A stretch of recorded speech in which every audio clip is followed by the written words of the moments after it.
প্রিয় দেশবাসী, আমরা আছি দেশ গড়তে জুলাই পদযাত্রায়। আমাদের পদযাত্রা এখনো চলমান আছে। ইতিমধ্যে আমরা অনেকগুলো জেলা অতিক্রম করেছি এবং ধারাবাহিকভাবে আমরা 64টি জেলায় যাচ্ছি। সারা দেশের মানুষের কাছে জাতীয় নাগরিক পার্টি এবং জুলাই গণ অভ্যুত্থানের বার্তা নিয়ে আমরা যাচ্ছি এবং মানুষের কথা শুনছি, মানুষের সমস্যাগুলোর কথা শুনছি, মানুষের আকাঙ্ক্ষার কথা শুনছি, প্রত্যাশার কথা শুনছি। একটা এত বড় অভ্যুত্থান বাংলাদেশে ঘটে গিয়েছে, এত মানুষের রক্ত, এত মানুষের জীবন দান।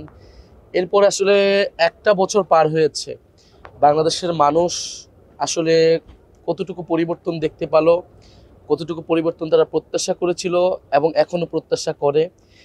এবং অভ্যুত্থানের নেতৃত্বের জায়গা থেকে যারা আমরা সামনে ছিলাম, জাতীয় নাগরিক পার্টি নতুন একটি দল গঠন করেছি, সেই নতুন একটি দলের কাছে তাদের প্রত্যাশা কি, নতুন একটি বাংলাদেশ কিভাবে গড়ে তোলা যায়, সেই সকল বিষয় নিয়েই মূলত আমাদের এই পদযাত্রা।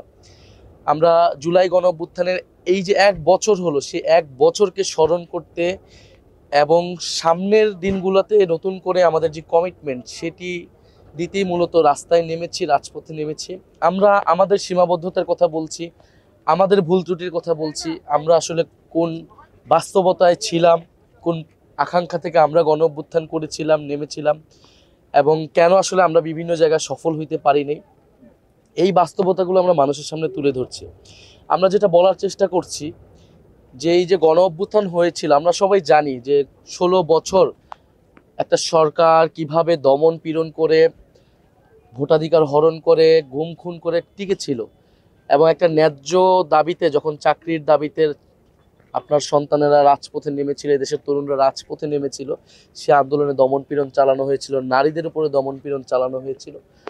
ফলস এক পর্যায়ে আমাদের ভাইয়েরা বোনেরা যখন শহীদ হলো, সারা দেশের মানুষজন রাজপথে নেমে এসেছিল এবং আমরা এক দফার ঘোষণা দিয়েছিলাম। যে ঘোষণাটি ছিল যে ফ্যাসিবাদী যে ব্যবস্থাটা রয়েছে, যে সিস্টেমটা রয়েছে, সেই সিস্টেমের বিলোপ ঘটাইতে হবে, সেই সিস্টেমটাকে পুরোপুরি নস্যাৎ করে দিয়ে নতুন একটা গণতান্ত্রিক মানুষের অধিকার একটা সিস্টেম তৈরি করতে হবে।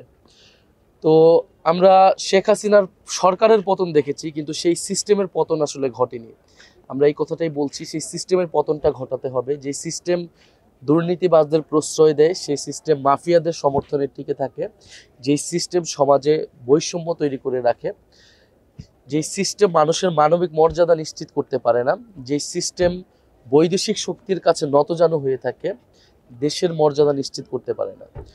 ফলে এই সিস্টেমের হয়তো রাজনৈতিক নেতৃত্ব ছিল আওয়ামী লীগ গত 16 বছর, সেই রাজনৈতিক নেতৃত্ব সরে গিয়েছে। এখন আমরা দেখতে পাচ্ছি আরেকটি দল সেই রাজনৈতিক নেতৃত্বের জায়গায় আসতে চাচ্ছে, সেই সিস্টেমটাকে টিকিয়ে রাখতে চাচ্ছে। আমরা বলছি এটা চলবে না, সেই সিস্টেমটাকে পাল্টাতে হবে। রাজনৈতিক দলগুলোকেও নিজেদের পরিশুদ্ধির মধ্য দিয়ে আসতে হবে এবং নতুন ধরনের রাজনীতি, নতুন বাংলাদেশ লাগবে। এটাকে আমরা বলতেছি নতুন বন্দোবস্ত। যেই বন্দোবস্তের অর্থনীতি, যেই আমার লুটপাটের মাফিয়ার নিয়ন্ত্রিত অর্থনীতি, সেই অর্থনীতি পরিবর্তন করতে হবে। বৈষম্যহীন ইনসাফ ভিত্তিক অর্থনীতি তৈরি করতে হবে। আমাদের সংস্কৃতির মধ্যে যে বিভাজন আমরা দেখেছি, সেই বিভাজন দূর করতে হবে। আমাদের ধর্মীয় স্বাধীনতা, আমাদের সকল ধর্ম এবং সম্প্রদায়ের সাংস্কৃতিক অখণ্ডতাটা নিশ্চিত করতে হবে। আমাদের নারীদের অধিকার নিশ্চিত করতে হবে। এবং ঐতিহাসিকভাবে আমরা বলেছি যে 1947 সালের যে ব্রিটিশ বিরোধী লড়াই, উপনিবেশ বিরোধী লড়াই, এবং 1971 সালের মহান মুক্তিযুদ্ধ এবং 2024 সালের যে গণ অভ্যুত্থান, এটাকে আমরা একই সাথে দেখি, একই ধারাবাহিকতা দেখি। এবং এই বঙ্গীয় জনপদের যে একটা সভ্যতাগত আকাঙ্ক্ষা রয়েছে, ইতিহাস রয়েছে, সেই ইতিহাস এবং আকাঙ্ক্ষাকে ধারণ করতে হবে। এবং সবচেয়ে গুরুত্বপূর্ণ আমরা বলতেছি যে নাগরিক মর্যাদা নিশ্চিত করতে হবে, নাগরিক অধিকার নিশ্চিত করতে হবে, দায়িত্ব এবং দরদের রাজনীতি তৈরি করতে হবে। ফলে এই সকল আকাঙ্ক্ষা নিয়ে আমাদের নতুন দল, আমরা মানুষের কাছে যাচ্ছি, জনতার দুয়ারে যাচ্ছি। আমাদের ভুল ত্রুটির কথা বলছি, সীমাবদ্ধতার কথা বলছি, কিন্তু আমরা একটা জিনিস বলছি যে আমাদের সৎ নিয়ত ছিল।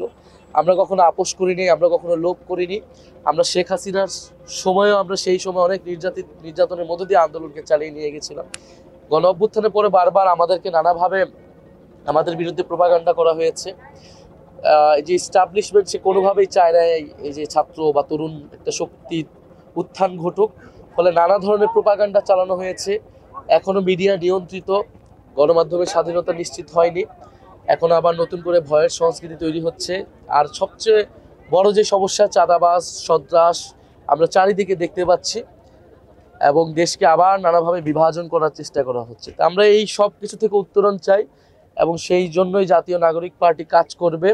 এবং জুলাই যে পদযাত্রা, সেই পদযাত্রা আমরা অকুণ্ঠ সমর্থন পাচ্ছি মানুষের কাছ থেকে। আমরা যেখানে যাচ্ছি মানুষ আমাদেরকে ভালোবাসা দিচ্ছে, দোয়া দিচ্ছে, আশীর্বাদ দিচ্ছে। এবং আমরা বিভিন্ন জায়গায় মানুষের স্বতঃস্ফূর্তভাবে মানুষের অংশগ্রহণ আমরা দেখছি। এবং সব ধরনের, সব শ্রেণী পেশার, সব বয়সের মানুষ থেকে আমরা সেই সমর্থনটা পাচ্ছি। ফলে আমাদের বিরুদ্ধে যে এই যে প্রোপাগান্ডা গত 1 বছর পরিচালনা করা হয়েছে, তার সত্ত্বেও আমরা দেখলাম যে মানুষ এটা বিশ্বাস করে নেয়। মানুষ জানে যে কাদের নেতৃত্বে দেশ স্বাধীন হয়েছিল, কাদের নেতৃত্বে মানুষ নতুন করে মুক্তি পেয়েছিল, স্বাধীনতা পেয়েছিল। মানুষ আসলে সে আস্থা রাখতে চায় সেই বিকল্প নেতৃত্বের উপরই, সেই এবং মেধা এবং যোগ্যতার ভিত্তিতে যারা রাষ্ট্রটাকে গঠন করতে চেয়েছিল, যারা নিরপেক্ষ প্রশাসন চায়, পুলিশ চায়, আদালত চায়, সেই সংস্কারের পক্ষে এবং গণহত্যার বিচারের পক্ষে এবং নতুন সংবিধানের পক্ষে আমরা সারা দেশে আওয়াজ তুলতেছি। আমরা খুব শীঘ্রই আপনার জেলায় আসছি, আপনার দরজায় আসছি।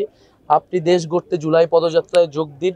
অবশ্যই আমাদেরকে এই দেশটাকে নতুনভাবে গড়ে তুলতে হবে, জনগণের পক্ষে, বাংলাদেশ পন্থার পক্ষে, ইনসাফের পক্ষে, মর্যাদার পক্ষের বাংলাদেশ গড়ে তুলতে হবে। আসসালামু আলাইকুম।